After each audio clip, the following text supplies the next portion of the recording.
Welcome to Dissidents and Dictators, a series of conversations by the Human Rights Foundation dedicated to exposing and challenging authoritarianism around the world. Good afternoon, good evening, or good morning, whatever you may be. Welcome to Dissidents and Dictators, a weekly conversation series where we expose dictators, debate pressing global human rights issues, and brainstorm how, together, we can put human rights at the top of the world's agenda. My name is Roberto González, and I am the Chief Legal Officer at the Human Rights Foundation. For those of you who may not be familiar with our organization, let me tell you a bit about HRF. The Human Rights Foundation is a non-profit organization promoting freedom and democracy primarily in countries under authoritarian rule. Part of our work is supporting activists at the front line of human rights issues. If you have a couple of minutes to spare, please check out our website, which is hrf.org, to learn more about our work. HRF also produces the Oslo Freedom Forum, which is a global conference series where activists, dissidents, and many others share their stories and connect with people who share an interest in advancing human rights. We have a club here on Clubhouse called Oslo Freedom Forum, so if you haven't already, please join it today and check out our website, which is oslofreedomforum.com. We are very honored to be joined today by four guests, and let me introduce them. We have Sviatlana Tsikhanouskaya. She is a former presidential candidate and leader of the National Democratic Movement in Belarus. According to unofficial results, she received the most votes in the presidential election of Belarus in August of last year. However, the official results were falsified in favor of Alexander Lukashenko, and she was forced out of her country. She has been officially recognized as the rightful winner of the elections by the United States and most European countries. She has been rallying pressure on the unelected authorities, both inside and outside of Belarus, to stop state-sponsored violence in the country, and of course, peacefully bringing about free and democratic elections to resolve the crisis. We are also joined by Bill Browder, who is an economist and CEO of Hermitage Capital Management, an investment fund specializing in Russian markets. In 2008, one of Bill's lawyers, Alexei Magnitsky, was arrested on charges of tax evasion after accusing Russian tax officials of systemic theft and fraud. Magnitsky, unfortunately, died in custody after 11 months awaiting trial. In response, Bill began a global campaign resulting in the Magnitsky Act, which is a law sanctioning individuals responsible for human rights violations. The Magnitsky Act has been passed by the United States and the European Union. We are also honored with the presence of Michael McFaul, who is a professor at Stanford University and is also a senior fellow at the Hoover Institution. Michael served for 5 years in the Obama administration, first as a special assistant to the president and senior director for Russian and Eurasian affairs at the National Security Council at the White House, and then as U.S. ambassador to Russia. As U.S. ambassador to Russia. Michael has authored several books, most recently the New York Times bestseller From Cold War to Hot Peace, an American ambassador in Putin's Russia. And finally, we're honored with the presence of Garry Kasparov, who is an outspoken advocate for human rights and democracy in Russia. Widely considered history's greatest chess player, Garry retired from the sport in 2005 to devote his time to writing and human rights activism. He joined The Other Russia, a pro-democracy coalition opposing Putin, and was a candidate in the 2008 Russian presidential race. He is currently the chairman of the Human Rights Foundation. Thank you everyone for joining us this afternoon. Today, we'll be talking about democracy, movement in Belarus, the state of civil society in light of the ongoing crackdown, and on how the international community can help. But before we do, let me give you a quick note. Unlike previous Clubhouse discussions, HRF will be recording this conversation today because we will be releasing it later as a podcast. For that reason, we caution anyone participating today that if you have any security concerns, Please use anonymity on your account profile. And if you want to speak, you have the option to do so, of course, but you have also the option of voicing your opinions without personal identifiers. Thank you so much for understanding. And now, Svetlana just joined the club. Welcome, Svetlana. Let me start with you, if I may. Could you please give us an update on the state of the democratic movement in Belarus? Hello, everyone, and thank you for organizing such a wonderful meeting with wonderful people. Thank you for joining all the rest of the people who may be supporting our democratic movement in Belarus today. And first of all, I have to say that protesting movement in Belarus is continuing, and it's not going to, people are not going to give up, because they really woke up maybe this year, and despite of the increasing level of repressions in Belarus, despite of all the tortures in jails and kidnapping people on the streets, people have this strong will to fight, because they know what they're fighting for. They're fighting for safe country, for better future for our children, for new Belarus, where everybody is respected, and where they will retain their right to vote, to speak openly, and will not be prosecuted for this. It's rather difficult to fight on the ground, because of this tortures and repressions and violence, and people have to look for new ways how to fight against regime, and but we are united, and this feeling of unity regime will not be able to steal.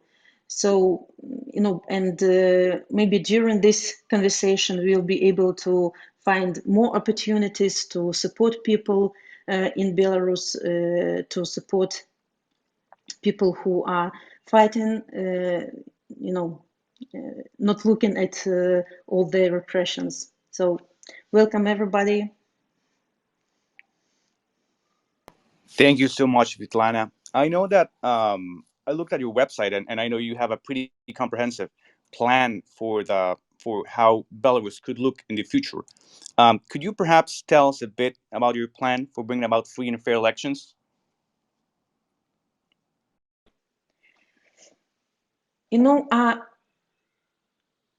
Our plan is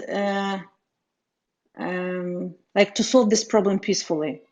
We want to act like democratically, and to make regime to answer for our calls for negotiations between people, between civil society and regime.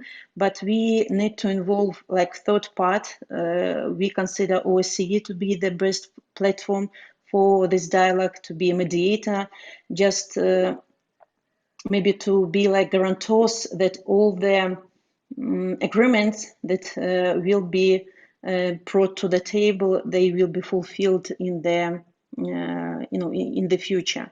And to make these negotiations or dialogue possible, we have to put as much pressure as needed inside the country, and of course outside the country. So this is our plan, this is our strategy, and we can't stop, and we will not, because we understand that people who are in jails now, they rely on us. They understand that nobody will be able to help them behind the bars except us. Makes sense. Thank you so much for that. Before I go to Garry, I wanted to ask you, there has been so much support on the streets of Belarus for democracy and freedom. What do you think the Lukashenko regime, despite all that support, is still able to survive in that context? For 26 years, Lukashenko built his power, and at the moment he he lost the support of Belarusian people, but he still can be in the power only thanks to repressions, thanks to fear that he put inside people, and because of the feeling of impunity. And it's rather easy to win when you have guns and the batons and all this riot police. But again, we don't think that this is good idea for him to continue these actions, because at the moment we understand that he doesn't think about people, he doesn't think about his country, he thinks only about his power. And but he lost the connection with people, and maybe he still doesn't understand that people are so united that they are not going to give up, and they will fight with this regime till our victory, till new elections. Garry, maybe following up on what Svetlana told us, what do you think the Putin regime cares so much about Lukashenko? There's a long history between the two countries. Could you please tell us a bit about that? Yes, thank you, Roberto. I probably would bring a pessimistic note to what Svetlana said at the end of her presentation, talking about next elections. I don't think elections will play any role in Belarus. Whether Putin and Lukashenko could agree on some sort of unification, which means that Belarus could be swallowed by Russia, or it will be an agreement that will justify Russian invasion, to put Russian military force there to guarantee that no anti-Lukashenko revolt could happen among Belarusian security forces or army. And I think that Lukashenko is staying there just because of this unflinching support from Putin. And for Putin, Lukashenko is always viewed as as another ruthless dictator who at one point probably was even viewed as a potential competitor, because Lukashenko had some big ambitions about his future in one country, if Belarus and Russia would be integrated. But right now, Putin knows that he must do whatever in his power to save Lukashenko. Otherwise, it will send a very bad signal to Russian people. So Putin cannot afford another dictator being overthrown just so close to Moscow, a few hundred kilometers from Moscow. This is not Syria. This is not other countries like Venezuela, though he also defending dictators there. So Lukashenko is very much, part of Putin's domestic agenda, and we'll see what will be the outcome of Putin-Lukashenko meeting. But it seems that now Lukashenko is playing a role of an obedient servant who understands that his political life and maybe physical life depends very much on Putin's favor. Thank you, Garry. And so the Biden administration and many Western countries, like democracies in general, have been pretty strong in supporting the democratic movement in Belarus. Maybe this is a question for Svetlana. Svetlana, could you tell us what this administration, the Biden administration, can do to further support the democratic movement in the country?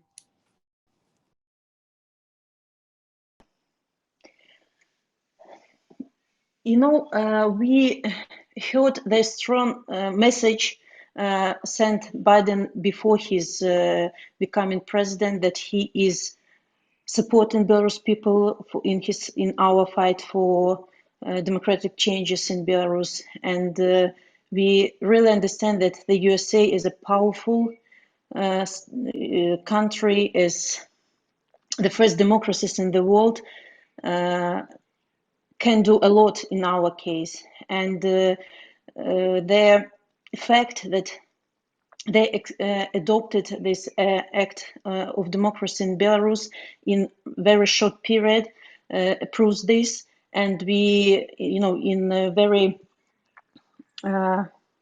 like strong contact with the ambassador to Belarus, Julie Fisher, and we are in contact, and we understand that they are not going to change their minds, that that Belarus in on agenda in Washington, and recently sanctions were renewed, and of course the USA can do a lot, and for sure they maybe can influence their somehow the results.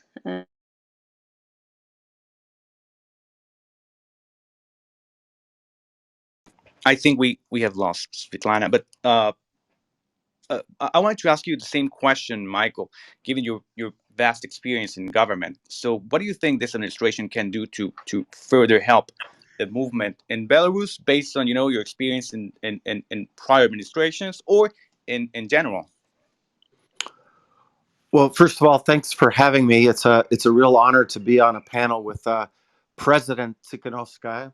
That's why I'm here, to be in her midst. I find what is going on in Belarus to be incredibly inspiring. Brave people have been persistently fighting for democracy for months now, and I think we all have to understand and realize, I'm speaking here first as a political scientist, I'll talk about Biden in a minute, but I study social movements and transitions from authoritarian rule, and there's a certain point in the battle between Democrats and autocrats where the Democrats have the momentum, and they have the support of society. It doesn't mean they come to power then, but there's a point of no return.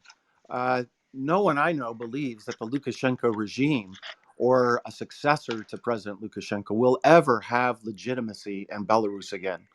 That doesn't mean we know when to predict his fall. Really bad, weak dictators can last a long time, especially when they have allies like Mr. Putin in the neighborhood. But it does remind me of other cases where the struggle was long, sometimes decades long in South Africa. Sometimes, we had Solidarity, looked like they were going to come to power in 81, and it took 8 more years. 1996 in Serbia didn't happen, but it happened later in 2000. Ukraine without Kuchma was 2001. It felt like failure, and there was breakthrough 3 years later. And I just want to remind people of that, because I get the sense sometimes that there's pessimism about what's happening in Belarus, given how oppressive the regime has been.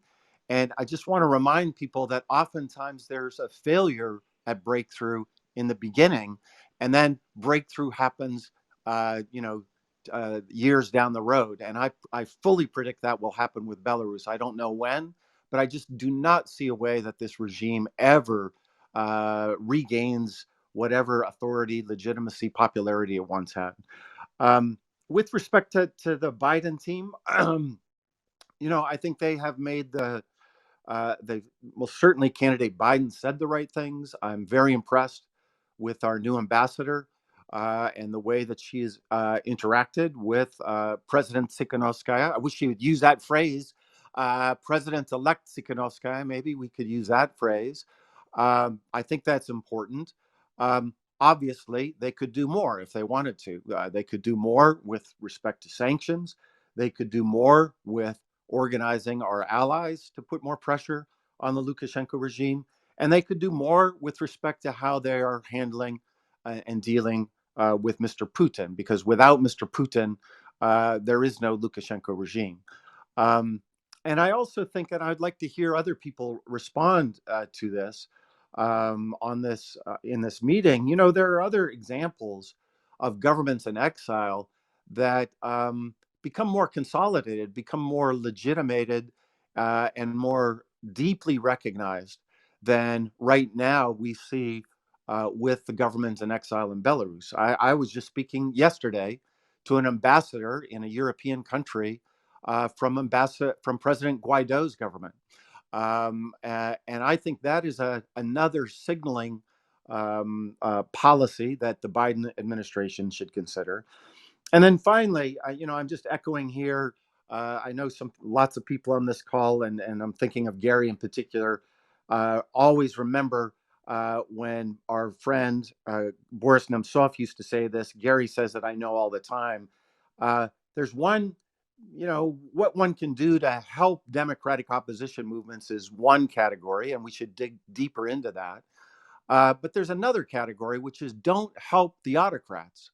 And in the case of Belarus, we're still helping the autocrats. And I think, greater focus on technology export controls. There's been some progress on that with respect to Belarus, and probably many people participating in this event were part of that effort. And I think that was a great, successful effort. But I think just more focus on direct, but more importantly, indirect ways that democratic societies maybe inadvertently help autocrats, and to focus on that and to stop helping autocrats. I think that's a very important set of policy options that the Biden administration should consider. Thank you so much, Michael. Actually, you touched on something very important, which is sanctions, right? Economic sanctions, different type of sanctions. And maybe this is a good way of asking Bill, who was the architect of the Magnitsky Act, what do you think are the most effective forms of sanctions against authoritarian regimes, Bill? Well, it's very clear, and it's become a really widely used tool to go after the individuals as opposed to the country, and to target them with asset freezes and visa sanctions, which has become the Magnitsky Act. And I can remember I was sitting on a panel with the sister of a guy named Andrei Sanikov. Andrei Sanikov was a presidential candidate in Belarus, and this must have been like 10 years ago, and he was in jail, and she was pleading for anything to do to help her brother, and he's eventually got out of jail because of the sanctions that the EU placed on the Lukashenko regime, on the individuals. And he and many other people would tell you very clearly that if you go after them personally, and you target them personally and target their money, that really has a very profound effect.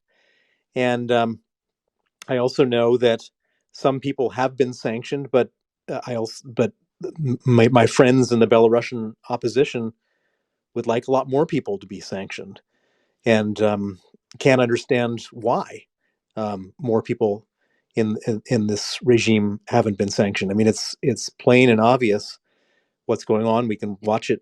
We can watch the pictures. There's nothing unclear about it. And I'm kind of afraid that we're in a world right now. It's burning in so many different places that the amount of energy necessary to pressure the United States and the EU to impose sanctions is dissipated by the number of different crises going on everywhere. You've got the whole situation in Russia. You've got the situation in China with the Uyghurs. You've got the situation in Venezuela, and there's kind of almost so many different things going on that nobody has time to pay attention to all the different things going on. And so I think Belarus, the Belarusian opposition deserves the support of the Western governments to sanction more people. Those sanctions clearly do work, and we're in this world where there's just not enough bandwidth of government officials and elected officials to give the Belarus people the attention they deserve right now. Well, talking about sanctions and how they work, maybe this question for Svetlana. Could you please tell us about if the kind of dozens of sanctions issued by the U.S. and the European Union have been effective at changing, at providing incentives to high-ranking Belarusian officials not to commit human rights violations? No, for sure, people in Belarus and we consider sanctions very useful and powerful that influence, their like the situation inside the regime, because even the threat of sanctions is very painful for the regime, because it's like a like maybe preventive measure to commit more violence and crimes against humanity. And really, people in Belarus want more and more sanctions, because they like they don't. It's not like a punishment for people, but it's like searching for justice, I'd say. And they're sure that more judges and people from nomenclatura, and especially for riot policemen and high-ranked people, have to be on sanction list. And they even ready to go further and put families of these people on the sanction list, because they really wonder why, for example, one person is on sanction list, but son or daughter of this person is studying in somewhere in Western university. So as for economical sanctions, it's threatened for this regime as well, because of course they don't want to lose this trade relationship with with foreign companies, and they would prefer to avoid this. But it's very significant leverage that really can influence the situation. So we are standing for more private sanctions and economic sanctions, but only to the companies that are like pocket of this regime, not on small businesses or people who are supporting or businesses that are supporting protesting movement, but like targeted sanctions. Franek, maybe you would add something. I can jump in here. Hello, everyone. Actually, right now we see the U.S. introducing sanctions. Just literally a few days ago, it happened, and immediately, Lukashenko and the Ministry of Foreign Affairs reacted. It's really hitting on them, and even I think 12 years ago, David Kramer was coming to Minsk to negotiate the release of political prisoners, and it was American package of sanctions who helped to release Alexander Kazulin back then. And right now, we see a similar situation, and sanctions become very important accountability tool that can really make a change, especially in a very difficult Belarus situation. Thank you so much, Franak. By the way, I'm going to introduce Franak to everyone here because Svetlana might have to leave a bit early uh, like in this discussion. So, Franak is a senior advisor to Svetlana. He is a journalist and an activist who has frequently advocated for personal freedom and democracy in Belarus. For his activism and journalism in Belarus, of course, he has been jailed multiple times. So, Franak, thank you so much for joining us. I wanted to ask, speaking about the topic of sanctions, I wanted to pose this question to Michael. Perhaps, what do you think is stopping the Biden administration from issuing more sanctions? Honestly, I don't know.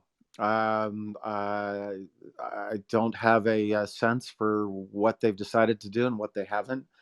I would remind everybody that they don't really have their full team in place. Their appointments have gone very slowly. I think the person who will be most responsible for Belarus and Russia, if she's confirmed, is Ambassador Toria Nuland. She'll become the Undersecretary for Political Affairs at the State Department. That's the number 3 job in the State Department. But she has not been confirmed. She hasn't even had her hearing, I don't think.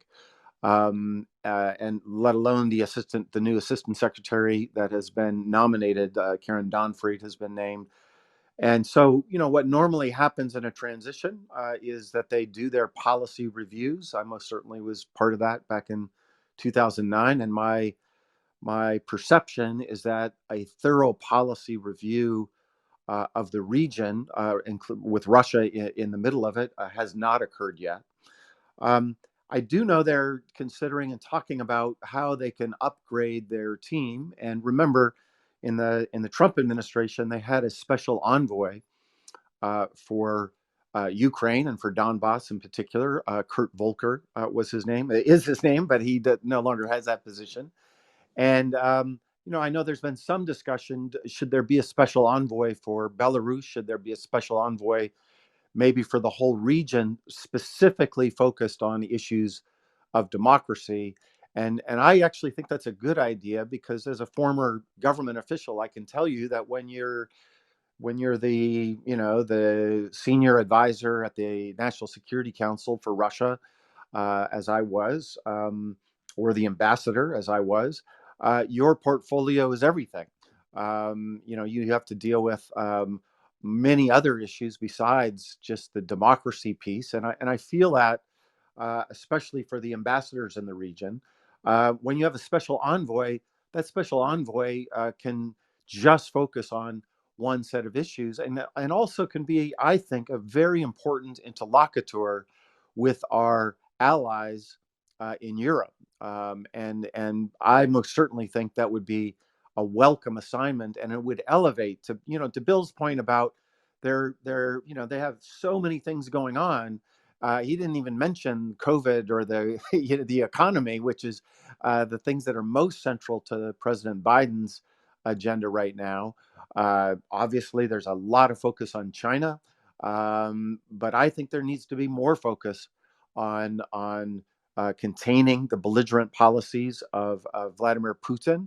And one of those belligerent policies is supporting Mr. Lukashenko, who's, of course, in Moscow today. So I would like to see an elevation of attention. And one of the ways you can get that is through the appointment of special envoys.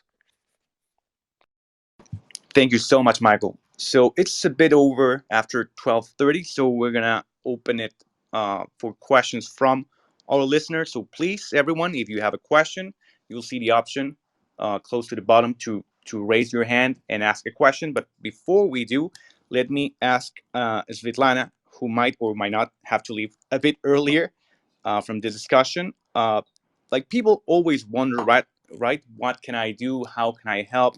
How can I support? So maybe for everyone listening here, what would you recommend them to do to support the democracy movement in Belarus? What can they do? What can normal people do?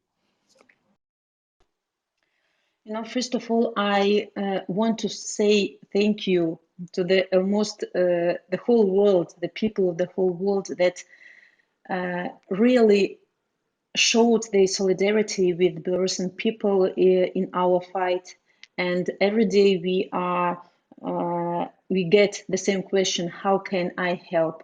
And we are talking, if we are talking about usual people all over the world, first of all, that you can do is just to talk about Belarus.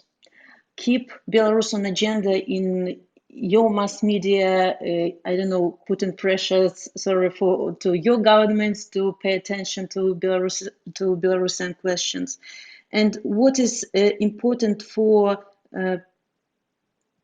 our prisoners is to get letters from other countries, because they are really harshly suffering in our jails. And when they get letters not only from Belarusian people, but letters all over the world, they really understand that the whole world with us, that not only Belarusians are fighting for their freedom, for their releasing, but the people from other countries are also involved. And it's very inspiring, and they need this inspiration, they need this support greatly. So please, if after this conversation, everybody who is here will write a couple of words of support to political prisoners, it would be a really big step, to help these people. And one more very important issue is supporting of civil society. I mean, you can donate to funds that are helping people to survive in Belarus. that help political prisoners, the families of political prisoners, to businesses that lost their businesses because they said they was for changes, and it's really helps us to survive. Helps Belarusians to survive. If you will support mass media in Belarus and journalists that are under attack, striking committees, I don't know, doctors, all the groups of civil society in Belarus, it will be of great help to everybody. I think it is, the latest and, donates are maybe two most important things that everybody can do. Thank you. Thank you so much, Svetlana. I think we have a question from Melissa. You're on stage. Hi, thank you so much. This question is for everyone, including the president-elect, if she has time to answer this as well. She had just mentioned, what the whole world can do and thanking the whole world. And my question is what the panelists think about the effectiveness of an alliance of democratic nations, the way the Halifax Security Forum has talked about, and the talk of the establishment of a D10 of democratic nations, and what that would actually look like and entail. Like, would this sort of be like an expanded Quad? And if we look at the Quad now, there's a sense that those nations are still trying to figure out what that relationship looks like. Thank you.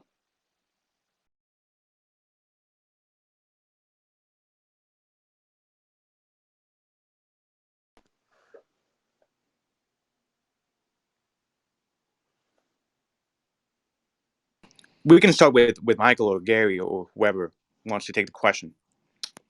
Sure, I'm happy to start, but I really look forward to hearing what Garry says. Of course, the autocrats are organized. I call it the illiberal international. They coordinate, they have their meetings, they think about their shared ideological perspectives, they give money to different political parties. Their media is highly coordinated. So without question, Democrats of the world need to unite. And I support the ideas of governments doing it. The questioner, I didn't see who it was, mentioned the Quad in Asia, but I want to remind everybody, there was for decades a Quad in Europe as well. When I was the U.S. ambassador, our Quad met every Thursday at 11. It was the Brits, the French, the Germans, and the Americans, and that tradition exists in many capitals, but could be resurrected. But I also want to make sure it's not just governments. I applaud the Biden administration's idea to have a democracy summit, and I've written about that. And I think the D10 is fine, although I don't know where you draw the line between D10 and then 11, 12, and 13, because there are other more democracies in the world than just 10. But I don't want it to become another government-to-government forum. That was one of the mistakes that the community of democracies made in the 1990s. I'll bet you most people on this platform don't even know about the communities of democracies that was started in the Clinton years. And one of the problems that happened with that is twofold. One, it was governments, and therefore there was a lot of consideration of who got in the club and who didn't. And in my view, they extended invitations too widely, and that diluted membership. So that was a mistake that shouldn't be repeated. But number two, a summit of democracy should be small d Democrats of all types, whether they are presidents in exile or whether they are presidents in the White House or whether they are, the Garry Kasparovs of the world, and everybody in between. I think this making this a transnational movement about ideas rather than a government to government piece, I think is really important. And my own view is that we haven't been thinking enough about the ideas of democracy and human rights and rule of law. I say this as a professor. We kind of thought we had won that ideological struggle back at the end of the Cold War, and it turns out we didn't, and we're back into it. And I want to see a resurrection and renewal of thinking about those ideas, and then ways to help disseminate those ideas in a much more systematic way through, multiple different platforms, of which, we're on one right now, but I think we need a much bigger strategy for it. That is governments, governmental actors, but also non-governmental actors, media, philanthropy, all those coordinated so that we have our response to the illiberal international. Thank you so much, Michael. Garry, do you want to respond? Yes, absolutely. I believe that the creation of League of Democracy is long overdue. I probably would correct Michael, who said that the war against authoritarianism and totalitarianism was not won in 1991. No, this war was won. America was triumphant, but the history doesn't end. And we all were jubilant in 91, 92. But what we found out that the moment our vigilance is no longer there, the moment we turn to be complacent, the evil comes back, because the evil doesn't die. It doesn't disappear. It could be buried under the rubbles of Berlin Wall for a while. But no, the moment we lose our vigilance, it sprouts out. Also, I liked very much what Mike said about the responsibilities of ambassadors and special envoys. He was absolutely right. He knows it from his own experience that ambassador had to deal with many things, because he or she, they represent the country, and the country could have other things rather than democracy or human rights, and that definitely puts limitations on the work of diplomats. But if you have an envoy who concentrates on democracy and human rights, that could also send a signal about the priorities. Unfortunately, the priorities of Biden administration are not democracy and human rights, and we see it, by the fact that, for instance, former Secretary of State John Kerry was nominated to be the Green Tsar, and the fact is that the person of that caliber and political heavyweight now is concentrating on climate agenda. That's a message to authoritarians around the world, especially to China and Russia. And we could see that today's climate meeting, definitely makes a big priority for Biden and his team. I'm not here to argue about the importance of that and necessity to work together, but that's exactly what happens when you prioritize certain things at the expense of others. From Putin's perspective, it's the dealing on climate and making empty promises. It's an easy way out, and it definitely could bring down the painful for Putin and other dictators issues of human rights and democracy. And before America concentrates on democracy and human rights as the indispensable part of its foreign policy agenda, nothing will happen in Belarus or in Venezuela. You have President-elect in Belarus, Sviatlana Tsikhanouskaya. You have the President Guaido. But unfortunately, dictators like Maduro and Lukashenko, they keep staying in power because they enjoyed unflinching support from Vladimir Putin. And Putin is not paying price for that. And moreover, Biden has to follow his other priorities and to continue making overtures to Putin. And his latest call with Vladimir Putin was very disappointing. So I believe that it's time, as I said, long overdue to consider the League of Democracy or something like that, because United Nations today is a paragon of for dictators.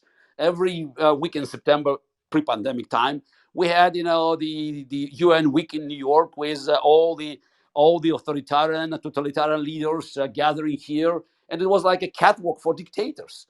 UN is not has not been built to solve problems. It was more about freezing them and avoiding immediate conflicts. And if we want for democracies to have more powerful voice, we need democratic countries. Typically, we said West, but now obviously we should look at Japan, South Korea, Taiwan, Australia, New Zealand, countries in South America, I'm sure, we could look for some African countries that will qualify. But it's very important to send a message that countries like China, Russia, Saudi Arabia, they will not be included in this club, and that will send a message of hope to people who are suffering under this dictatorship, because they will see that America is back in the game, America is taking a lead, America is carrying the torch of freedom again. I'm just going to say a couple things. We kind of already have this League of Democracies through the Magnitsky Act. As I've been going around the world trying to get different countries to sign up to Magnitsky Acts, the ones that are interested are the rule of law countries, the democracies, and those are also, by the way, the ones where all the kleptocrats want to keep their money, and so we got the United States first, and then Canada, then the UK, and then the European Union, and we're on deck with Australia, and I guess New Zealand will follow quickly after that, and then Japan, and then Taiwan, and then we've got a pretty good collection, at least from a start, from a sanctioning point of view, anyways, to really operate in unison. And this was used recently against China for the concentration camps and the Uyghur genocide, where all 30 countries altogether sanctioned Chinese officials involved in the concentration camps. And I think that this is, the same countries that did the Magnitsky Act are kind of this new collection, and they're eventually going to be having Magnitsky conferences to compare notes on who to sanction next, so it can be all done in unison. And when it's done in unison, by the way, it has a very negative effect on the recipients, and we saw that with how China responded to the Magnitsky sanctions, and I think this is kind of a very good platform to build out on for not just for sanctions, but for other types of collective action. Thank you so much, Bill. František? Yes, hi. My name is František Akulic. I'm a Belarusian American. I'm a PhD student in the University of Illinois Chicago here. I have a question for everyone here. The one thing that's obviously on the mind of a lot of Belarusians is right now is the question of actually sovereignty of Belarus. It is one thing to dealing with dictatorship, and a completely different thing to be for Belarus to be absorbed and integrated into Russia. From last year to this year, the number of people who are opposed in Belarus, due to some surveys, are opposed in Belarus to integration with Russia rose from, I believe, about 30% to up to 50% now. But at the same time, it's only half of the people within the Belarus that understand the situation and the depth of situation and the possibility of Belarus losing its sovereignty. So that being said, I guess my question is, what is the way for how can we possibly work with Belarusian people? I'm talking about all of the Belarusian people, even the ones who are apolitical, in terms of educating them and dealing with the propaganda, the strong propaganda that comes from Belarus news and Russian news, and in terms of understanding them that there is a real possibility of the Belarusian people losing the sovereignty of their country. And second of all, I guess, question for the United States is, where is this line after which one, during the process of integration, where would the United States would possibly step in, at which point of this process, if that's obviously something that will happen. Thank you. Thank you, František. Maybe we can start with Svetlana. Thank you. First of all, to struggle with propaganda, we have to educate people, I'd say, to explain them the the results of such integration, because it was correctly said that not maybe everyone understands what will happen in the case of integration, and to strengthen this position of people, we have to remind all the time that we are a separate nation. We are not part of any other country. We have to strengthen our national identity, to study our history. Also, we have to develop independent media that are telling truth, that are educating people, and we have to build structures on the ground. We have never had any independent organizations like doctors' organizations or striking committees. We are studying to to work together, to listen to each other, but not one person who said he's our leader. So, and we have to underline that our independence, our sovereignty and our independence are not for trade. It's our country, and it's a pity that we have to fight for this independence now, but this is our path, and together, united, we have to go through these difficulties.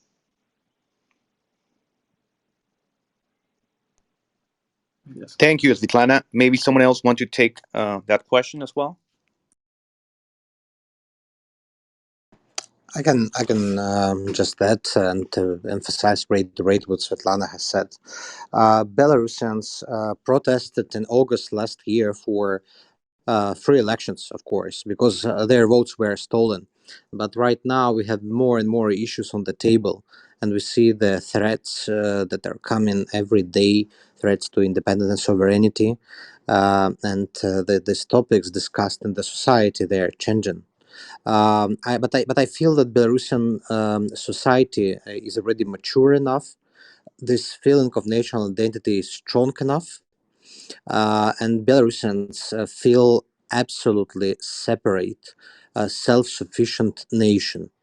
And one of the most important and popular meme on the Belarusian internet is like Belarus is not Russia. And and it has many hidden senses, but it's very important. And right now we also struggle when we talk to foreigners about Belarus crisis. We struggle to separate Belarus issue from Russia, because when a Belarus issue, Belarus crisis is discussed as the part of Russian context, Belarus is lost somewhere.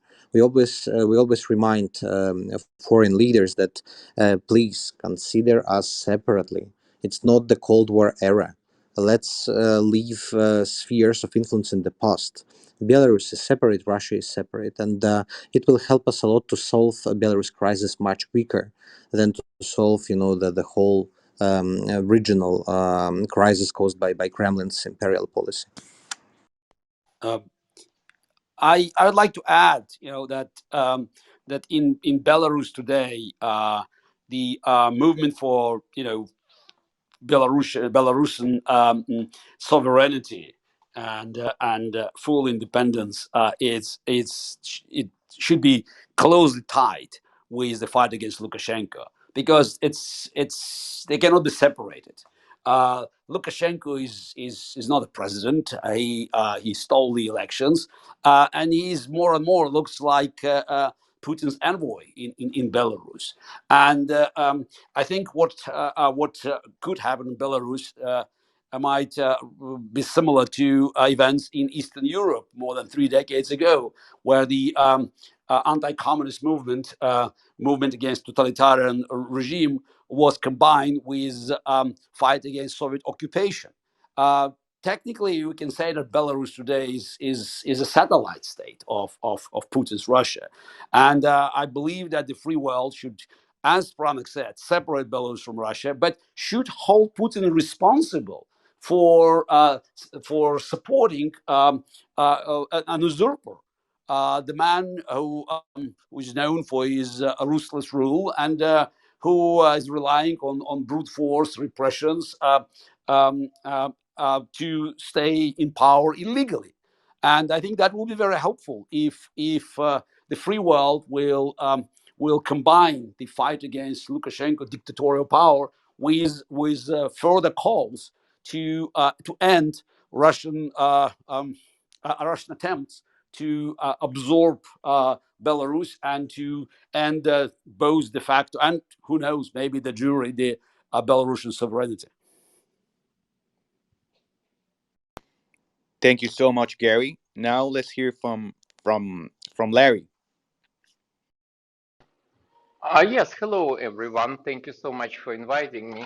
My name is Larry Poltavtsev. I live in Washington, D.C., and in my spare time, I'm actually a member of the Magnitsky Act initiative. So we are actually lobbying for individuals, mostly from Russian Federation, to be put on the Magnitsky list in Washington, D.C. My question is for the panel. Um, do you see any, do you anticipate any significant actions from the European side, from our allies in Europe, in respect to the Magnitsky Act, more sanctions against Russia and Belarus, and sort of any kind of movement? Because at the moment, my concern is that they are very much preoccupied for economic reasons with this new northern, what it's called, the oil pipeline from Russia that they're trying to build in Germany and so forth. Do you see that their politics will be influenced mostly by their economic decisions, or they are still committed to the Magnitsky Act initiative and democracy movements in Belarus and Ukraine? What do you think? I'll take this question. I think that there's one really huge deficiency in the way that Europe conducts its foreign policy, which is that there's no real sort of EU foreign policy. It's the foreign policy of 27 countries that have to get together and unanimously agree whatever decision they want to take. And so you end up with a situation where any one of those 27 countries can veto by not approving a decision. And we've seen this happen with the Magnitsky Act in a number of occasions. Hungary, which is run by Viktor Orban, who's a big friend of Vladimir Putin, had for a number of years blocked even the passage of the EU Magnitsky Act. And we've also seen, I believe, there was Cyprus blocking for a period of time any sanctions that the EU wanted to impose on Belarusian officials until that was overcome. And so this weird veto that little countries have creates this what I call lowest common denominator effect, where the decisions coming out of the EU have to pass muster with these countries like Malta and Cyprus and Hungary and others, and Putin understands this completely, and so he's able to pick off countries, little countries that will support him, and by doing so, effectively drive a Trojan horse into the EU and affect their ability to do anything. And so you end up in a situation like just today, there was this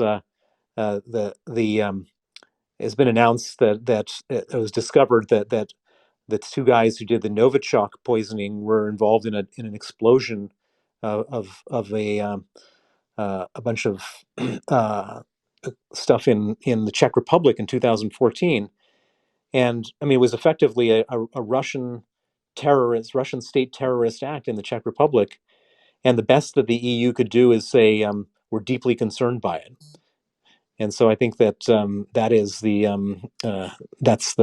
that's a real problem. Thank you so much, Bill. This has been a wonderful conversation, really. Unfortunately, we have run out of time, but before we close the discussion, I wanted to ask the last question to President-elect Tikhanovskaya. What do you think is the single most important thing you hope our listeners hopefully learn from this conversation today?